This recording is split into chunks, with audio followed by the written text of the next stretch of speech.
yumuşaq pambıq kimi tort hazırlamaq istəyirsinizsə, videomu sona qədər izləyin. Ölçüləri açıqlama bölməsində qeyd etmişəm. İlk öncə xəmiri hazırlayırıq. Qazana kərə yağı, şəkər tozu, bal əlavə edib ocağın üzərində şəkər əriyənə qədər bişirdim.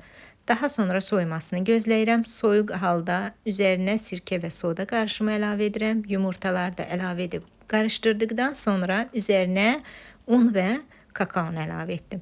Bu xəmir yumuşaq, ələ yapışan xəmir alınır. Üzerini örtüb soyuducuda 2 saat gözlədirəm ki, xəmir tam özünə gəlsin. O zaman xəmir biraz bərkiyir. Dəzgahın üzərinə yarım stəkan un tökürəm və xəmiri orada toparlayıb kündə hazırlayıram.